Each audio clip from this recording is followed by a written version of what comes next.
তারেক রহমান গদি ছাইড়া দেন। এখন হলো গদি আমাদের টান দেওয়ার সুযোগ এসেছে। আমরা স্পষ্ট জানিয়ে দিতে চাই, গ্যাস দে, বিদ্যুৎ দে, নইলে গদি ছাইড়া দে। যদি গদি টিকাইতে হয়, বাংলাদেশে সংস্কার বাস্তবায়ন করতে হবে। বাংলাদেশে জ্বালানি সংকটের সমস্যার সমাধান করতে হবে। বাংলাদেশের ঘরে ঘরে গ্যাস দিতে হবে, বিদ্যুৎ দিতে হবে। তাহলে তারেক রহমান যদি না দিতে পারে, উনি ক্ষমতায় থাকতে পারবেন না। আমি ছোট্ট একটা স্মৃতি বলবো। 2013 সাল বেগম খালেদা জিয়া ঠিক এই জায়গায় বক্তব্য দেওয়ার জন্য এসেছিলেন। আমিও এইখানে এসেছিলাম, আপনাদের কাতারে ছিলাম। এখানে দেখি চেয়ার নিয়ে মারামারি শুরু করে দিয়েছিল তৎকালীন ছাত্রদল যুবদল। ওই সময় বুঝেছিলাম এরা হাসিনাকে ফালাইতে পারবে না। তখন আমরা ইনশাআল্লাহ পুরো বাংলাদেশে গুছানোর কাজ আরম্ভ করি। 17 বছর লেগেছে। সকল দল মিলে ফ্যাসিবাদী সরকারকে বাংলাদেশ থেকে বিতাড়ন করেছে। এখন আমরা শুনতে পাচ্ছি বাংলাদেশে নাকি আপা টুপ করে ঢুকে পড়বে। আমরা বাইচে থাকতে আপা আসতে পারবো? বাংলাদেশে যারা তরুণ প্রজন্ম রয়েছে, আপনারা সবাই ঐক্যবদ্ধ হন, বাসায় বাসায় যান। যে জায়গায় গ্যাস নাই, যে জায়গায় বিদ্যুৎ নাই, এলাকাবাসীকে ঐক্যবদ্ধ করে রাস্তায় নেমে পড়ুন। সরকার বলছে ভারত থেকে ডিজেল নিয়ে আসবে, তেল নিয়ে আসবে। ভারত আবার ইরান থেকে নিয়ে আসে। আমরা সরকারকে বলবো, সংসদে অনেক মিথ্যাচার করেছেন। জনগণের সামনে আপনাদের মুনাফিকি চরিত্র স্পষ্ট হয়ে পড়েছে। এখন হলো গদি আমাদের টান দেওয়ার সুযোগ এসেছে। আমরা স্পষ্ট জানিয়ে দিতে চাই, গ্যাস দে, বিদ্যুৎ দে, নইলে গদি ছাইড়া দে। তারেক রহমান গদি ছাইড়া দেন। যদি গদি টিকাইতে হয়, বাংলাদেশে সংস্কার বাস্তবায়ন করতে হবে।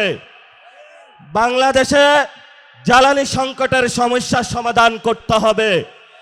বাংলাদেশে ভারতের বিরুদ্ধে, অগ্রাসনের বিরুদ্ধে দাঁড়িয়ে চোখে চোখ রেখে বলতে হবে, মোদি তুমি যেমন প্রধানমন্ত্রী, আমরা বাংলাদেশের তারেক রহমান প্রধানমন্ত্রী। বাংলাদেশের আজাদি নিয়ে কোনো ছিনিমিনি খেলা চলবে না। শেষ কথা বলবো, এখানে শহীদ ওসমান হাদির হাজার হাজার উত্তরসূরি দাঁড়িয়ে আছে। শহীদ ওসমান হাদি ভাইয়ের হত্যাকাণ্ডের বিচার হওয়া পর্যন্ত আমরা কি মাঠ ছাড়ব? শহীদ ওসমান হাদি ভাইয়ের উত্তরসূরিরা কি ঘুমিয়ে আছে? আজাদির লড়াই চলবে। সে লড়াই ঐক্যবদ্ধ হন। অতি সত্বর আমাদের বাংলাদেশে ঢাকা উত্তর সিটি কর্পোরেশন, ঢাকা দক্ষিণ সিটি কর্পোরেশনে মেয়র ঘোষণা হবে। অলরেডি ঘোষণা হয়েছে। সিটি কর্পোরেশনের বিভিন্ন জায়গায় আপনারা কাউন্সিলর হওয়ার প্রস্তুতি নেন, এবং যারা মহিলা কাউন্সিলর হওয়ার প্রস্তুতি নিচ্ছেন, আপনারা হলো সর্বসম্মতিক্রমে প্রস্তুতি নিয়ে ইনশাআল্লাহ ঢাকার 2টি মেয়রই এনসিপির ঘরে থাকবে এবং কাউন্সিলর এনসিপির ঘরে থাকবে। সবাই সুন্দরভাবে এখান থেকে যাব। কেউ যদি প্রোগ্রামের আশেপাশে ডিস্টার্ব দেওয়ার চেষ্টা করে, তাদেরকে পুলিশের হাতে তুলে দেব ইনশাআল্লাহ। দোয়া করবেন। আসসালামু আলাইকুম। সংকটের মুখোমুখি হচ্ছে। আজকে গ্যাসের সংকটের কারণে পরিবহন খাত, নিত্যদ্রব্য মূল্যের দাম থেকে শুরু করে প্রত্যেকটি সেক্টরের প্রভাব পড়তে শুরু করেছে। আপনারা আগে যেই সিএনজিতে 200 টাকা ভাড়া দিয়ে যাতায়াত করতেন, সেই সিএনজি ভাড়া আজকে 300 থেকে 350 টাকা হয়ে গিয়েছে। আজকে বিদ্যুৎ ও জ্বালানি প্রতিমন্ত্রী এই সংকট কবে সমাধান হবে সেই বিষয়ে এখন পর্যন্ত কোনো সুনির্দিষ্ট বক্তব্য দিতে পারেননি। আজকে প্রত্যেকটি সেক্টরে যে চুরি এবং ডাকাতি হয় তার সুশীল ভাষা হচ্ছে সিন্ডিকেট। সদরঘাটে যে বাদামতলি বাজার আছে, গত পরশু প্রথম আলোতে রিপোর্ট হয়েছে প্রত্যেকটি ফলের ট্রাকে 2000 করে টাকা নেওয়া হয়ে থাকে। এই টাকা ওই সদরঘাটের যে সংশ্লিষ্ট থানা যুবদলের সভাপতি, তার তত্ত্বাবধানে প্রত্যেকটি ট্রাক থেকে 2000 টাকা নেওয়া হয়ে থাকে। অথচ সরকারি খরচ ইজারা বাবদ মাত্র 100 টাকা। প্রতিটি ট্রাকে যদি এরকম 2000 করে টাকা নিয়ে থাকে, শুধুমাত্র বাদামতলি বাজার থেকেই এক মাসে 90 লক্ষ টাকার অধিক চাঁদা উত্তোলন করা হয় সরকারি দলের এই নেতা কর্মীদের মাধ্যমে। আজকে এই চাঁদা উত্তোলনের টাকা দিয়ে সন্ত্রাসী পেলে বিরোধী দলের উপর হামলা মামলা করে ফুটপাতে হকার বসিয়ে তাদের থেকে চাঁদা উত্তোলন করে এই রাজনীতি কায়েম করে তারা এটার নাম দিয়েছে দীর্ঘ 30 বছরের রাজনীতির অভিজ্ঞতা। এই সন্ত্রাসী রাজনীতির নাম দিয়েছে যে আমাদের রাজপথে দখলে। এনসিপি গঠিত হওয়ার পর থেকে এনসিপির কোনো নেতৃবৃন্দ এই ধরনের অবৈধ টাকা লেনদেন কিংবা চাঁদাবাজির সাথে সংশ্লিষ্ট নয়। আমরা সেই পুরানো আওয়ামী লীগ বিএনপির স্থানীয়ভাবে চাঁদা উত্তোলন করে সিন্ডিকেট করে জনগণের পকেট কেটে জনগণের প্রত্যেকটি সেবা থেকে টাকা নিয়ে রাজনৈতিক দল চালিয়ে সন্ত্রাসী কার্যক্রম করার সেই রাজনীতির বিলুপ্ত চাই। আমরা স্পষ্ট বলতে চাই, অতি দ্রুত সরকার গঠনের 6 মাস হয়ে যাওয়ার পরেও এখন পর্যন্ত বিদ্যুতের সংকট লোডশেডিং সমাধান করা হয়নি। এই সরকার গঠনের পর থেকে ধারাবাহিকভাবে জ্বালানি তেলের মূল্য বৃদ্ধি, বিদ্যুতের দাম বৃদ্ধি এবং সর্বশেষ গ্যাসের দাম বৃদ্ধিরও প্রস্তাব করা হয়েছে। আমরা দেখেছি গত 2 মাস ধরে বিদ্যুতের বিল যাদের আগে আসতো 1200 টাকা, তাদের এখন 2000 টাকা করে বিদ্যুৎ বিল আসে। যাদের বিদ্যুৎ বিল আসতো আগে 500 টাকা, তাদের এখন 1000 টাকার উপরে বিদ্যুৎ বিল আসে। এই সরকার কিছু হলেই জিকির করত, নির্বাচন হলে, নির্বাচিত সরকার হলে, তারেক রহমান প্রধানমন্ত্রী হলে রাষ্ট্রের নাকি সকল সমস্যার সমাধান হয়ে যাবে। অথচ আমরা দেখলাম এই সরকার গঠনের পরে বিএনপির নেতাকর্মীরা নিজেদের ভিতরে সন্ত্রাস করে 32 জন নেতাকর্মীকে খুন করেছে। যারা নিজের দলের নেতাকর্মীকে ওই চাঁদার পয়সার জন্য, সন্ত্রাসী কার্যক্রমের জন্য খুন করতে পারে, তাদের কাছে বাংলাদেশের মানুষ নিরাপদ নয়। তারা স্লোগান দেয় সবার আগে বাংলাদেশ, অথচ তাদের সবার আগে তাদের পকেট বড় হয়, সবার আগে বিএনপি করা হয়। প্রত্যেকটি জায়গায় বিএনপির দলীয় নেতাকর্মীদেরকে নিয়োগ করে আরো বেশি নাজেহাল করা হচ্ছে। আমরা দেখতে পেয়েছি ঢাকার 2 সিটি কর্পোরেশনে যারা নির্বাচনে ফেলটুস মেরেছে তাদেরকে প্রশাসক বসিয়ে এক ধরনের আরো রিওয়ার্ড দেওয়া হয়েছে।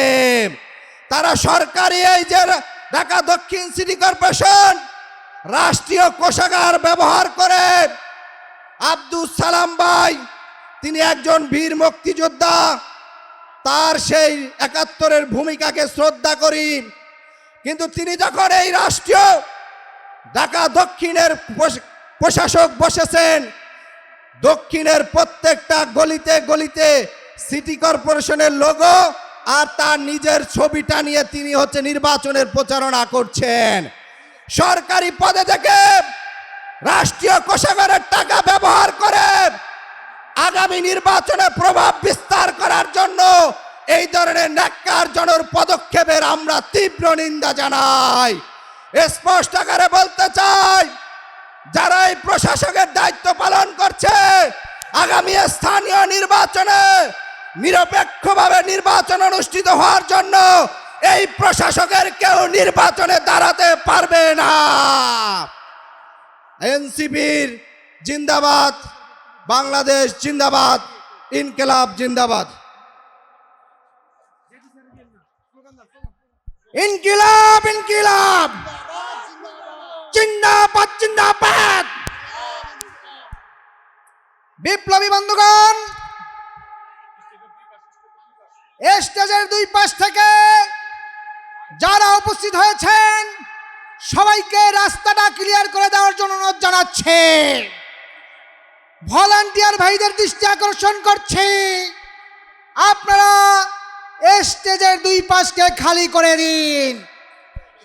আমাদের মাঝে এখন বক্তব্য পেশ করবেন জাতীয় নাগরিক পার্টির যুগ্ম আহ্বায়ক অ্যাডভোকেট জাবেদ ইয়াসিন ভাই। অ্যাডভোকেট জাবেদ ইয়াসিন ভাই, এই ইনকিলাব ইনকিলাব জিন্দাবাদ জিন্দাবাদ। বিসমিল্লাহির রহমানির রহিম। জাতীয় নাগরিক পার্টি এনসিপি ঢাকা মহানগর দক্ষিণ কর্তৃক আয়োজিত আজকের এই গণসমাবেশে উপস্থিত জুলাই গণ অভ্যুত্থানের মহানায়ক, এক দফার ঘোষক, বিরোধী দলীয় চিফ হুইপ এবং জাতীয় নাগরিক পার্টি এনসিপির আহ্বায়ক জনাব নাহিদ ইসলাম এমপি উপস্থিত আছেন। জুলাই গণ অভ্যুত্থানের অন্যতম অগ্রসেনানী জাতীয় নাগরিক পার্টি এনসিপির সংগ্রামী মুখপাত্র জনাব আসিফ মাহমুদ সজীব ভুইয়া সহ জাতীয় নাগরিক পার্টি এনসিপির কেন্দ্রীয় নেতৃবৃন্দ, ঢাকা মহানগর দক্ষিণের কেন্দ্রীয় নেতৃবৃন্দ এবং বিভিন্ন থানা ওয়ার্ড থেকে আগত বিভিন্ন পর্যায়ের নেতাকর্মীবৃন্দ, আপনাদের সকলকে জানাই আসসালামু আলাইকুম।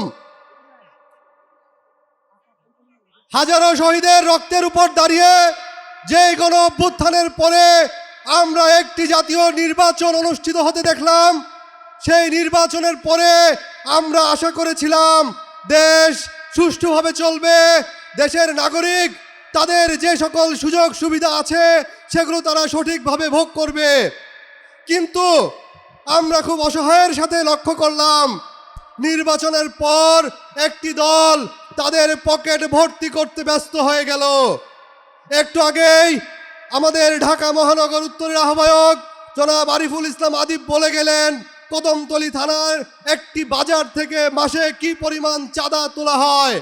এটা শুধুমাত্র একটি বাজারের চিত্র নয়, এটি সমগ্র বাংলাদেশের সমগ্র রাস্তার